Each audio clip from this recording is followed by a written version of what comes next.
Hello friends, welcome back to my channel. এত অস্বস্তিকর আবহাওয়া যে কিছু খেতে ভালো লাগছে না। ঠান্ডা জল খাওয়ার পরও তৃষ্ণা আমাদের মিটছে না। আর এই তৃষ্ণা মেটানোর জন্য আজ একটা নতুন জুসের ভিডিও তোমাদের শেয়ার করছি।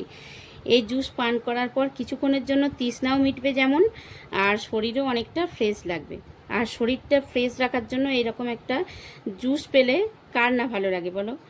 তো তার জন্য ভিডিওটা পুরো দেখতে হবে। চলো এখন ভিডিও শুরু করি। তার আগে বন্ধুরা, তোমরা আমার চ্যানেলে নতুন দর্শক হয়ে থাকলে চ্যানেলটা সাবস্ক্রাইব করে রাখো, আর পাশে থাকা বেল বটনটা প্রেস করে রাখো নতুন ভিডিওর নোটিফিকেশনের জন্য। আর হ্যাঁ বন্ধুরা, যদি এই জুসের ভিডিও তোমাদের ভালো লাগে, ভিডিও একটা লাইক করতে ভুলবে না। লাইক করলে নেক্সট ভিডিওর আগ্রহ বাড়ে।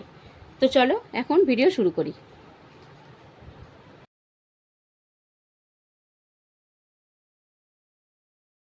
তো দেখো বন্ধুরা, এই জুসিটা বানানোর জন্য আমি এখানে এরকম পাকা আম নিয়েছি। দেখো, 3টে পাকা আম কেটে নিয়েছি এই যে, আর একটা এই যে কাঁচা আম নিয়েছি। তবে এটা খুব কাঁচা নয়, সামান্য পাক ধরেছে।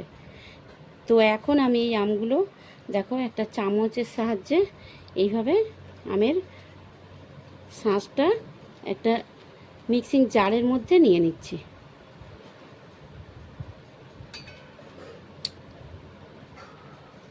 দেখো, পাকা আমগুলো সব আমি চামচের সাহায্যে একটা মিক্সিং জারে নিয়ে নিয়েছি। আর এখন দেখো, যে কাঁচা আমটা, এই যে কাঁচা আমটা নিয়েছিলাম, ওই কাঁচা আমটা আমি একটা গ্রেটারের সাহায্যে গ্রেট করে নিচ্ছি। এরকম গরমের দিনে বন্ধুরা এই জুসিটা সত্যি খুব অমৃত লাগে, আর শরীরটাও ফ্রেশ লাগে একবার খাবার পরে। তোমরা যদি না বানিয়ে খাও তাহলে টেস্ট বুঝতে পারবে না। এই দোকানের মাজাকে হার মানাবে, এত ভালো লাগে এটা। এমন কিছু খরচাও নয়, একটা কাঁচা আম তোমরা যতটা প্রয়োজন ততটা নেবে। এখানে কাঁচা আমটা একটু টক, তো একটা টক আম নিয়েছি, আর পাকা আমটা আমি নিয়েছি মিষ্টি।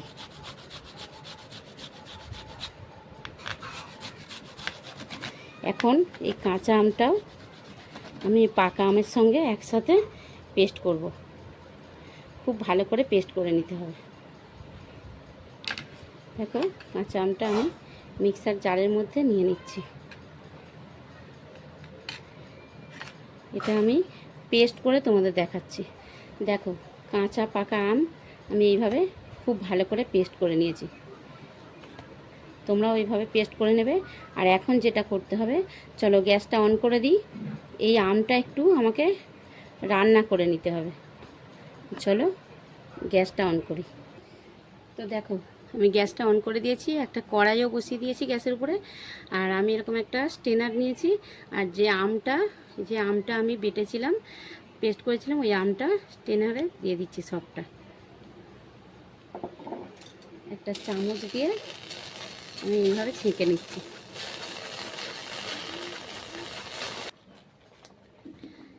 দেখো, এইভাবে চামচ দিয়ে আমি সব আমের জুসটাকে ছেঁকে নিয়েছি। মানে জুস নয়, কাঁচটা, আমের কাঁচটা সব চামচ দিয়ে আমি ছেঁকে বার করে নিয়েছি। এখন এটাকে একটু রান্না করে নিতে হবে কাঁচটা।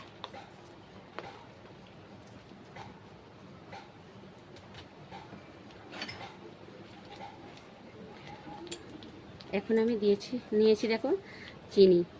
তো আমটা যেরকম তোমরা টক খেতে চাও বা মিষ্টি খেতে চাও সেই বুঝে চিনিটা দেবে। আমি এখানে দেখো অল্পই চিনি দিয়েছি, যেহেতু আমার আমটা মিষ্টি, সেহেতু দুটো ছোটো আমটা মানে টক আমটা, কাঁচা আমটা টক আছে, আর পাকা আমটা মিষ্টি আছে, তার জন্য আমি এখানে অল্প করে চিনি দিয়েছি। আমি খুব একটা টক বা খুব একটা মিষ্টিও করছি না। তোমরা যেরকম মিষ্টি বা টক খেতে চাও সেই বুঝে চিনিটা দেবে। এখন একটু চিনিটা দেওয়ার পরে ভালো করে রান্না করে নিতে হবে। এই পর্যায়ে আমি দেখো দিয়ে দিচ্ছি এখানে 1 চামচ ব্ল্যাক পেপার পাউডার।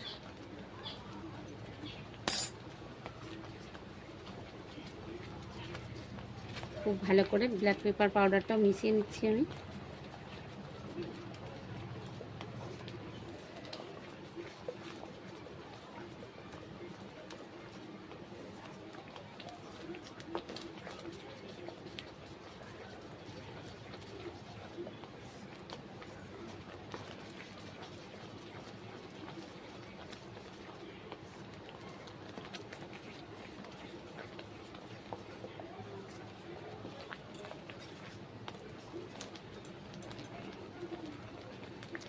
আর এখন দেখো দিয়ে দিচ্ছি আমি এখানে স্বাদ মতো লবণ। তো আমি এখানে সাদা লবণ দিয়েছি, তোমরা যদি চাও বিট লবণও দিতে পারো। আমার কাছে এখন বিট লবণ নেই, সেই জন্য আমি সাদা লবণ দিয়েই করছি।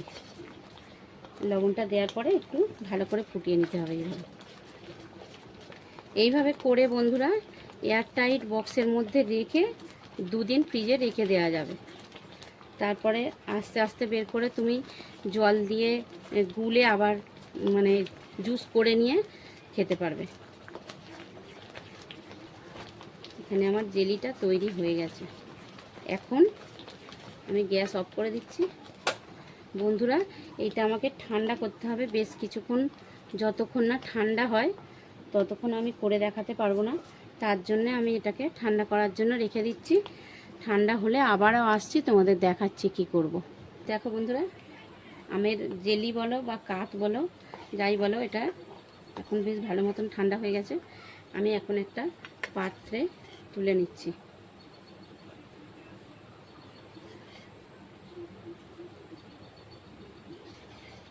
দেখো আমটা ঠান্ডা হয়ে যাওয়ার পরে আমি একটা পাত্রে আমটাকে তুলে নিয়েছি, মানে আমের জেলিটা তুলে নিয়েছি। এরকম ঘন হবে। আর এখন এই সঙ্গে আমি দিয়ে দিচ্ছি দেখো ঠান্ডা জল, ফ্রিজের ঠান্ডা জল নিয়েছি। ঠান্ডা জলটা আমি অল্প অল্প করে দিয়ে মিশিয়ে নিচ্ছি খুব ভালো করে।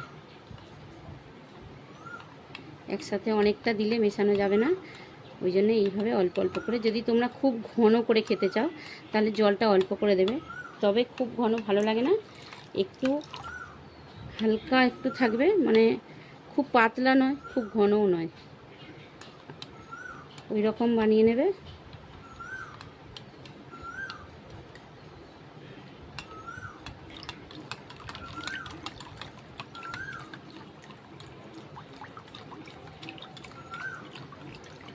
এই প্রসেস ফলো করে বন্ধুরা তোমরা একবার এরকম আমের জুস বাড়িতে বানাও, দেখবে পরের দিন আবারও খাবার ইচ্ছা হবে।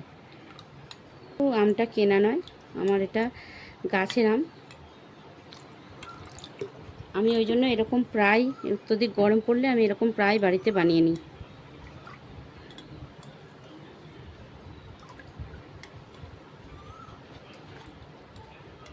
আজকের মতো ভিডিও বন্ধুরা এই পর্যন্ত। ভিডিও পুরো দেখার জন্য ধন্যবাদ। আমি এটা গ্লাসে ঢেলে তোমাদের দেখাচ্ছি। দেখো আমি গ্লাসে ঢেলে নিয়েছি, আর আমি এখানে দেখো 2 টুকরো আইস কিউব নিয়ে নিয়েছি। আইস কিউব দুটো দিয়ে দিচ্ছি। আর দেখো নিয়েছি ওখানে একটু লেবুর টুকরো নিয়েছি, সাজানোর জন্য আমি 2টো লেবুর টুকরো দিয়ে দিচ্ছি এইভাবে।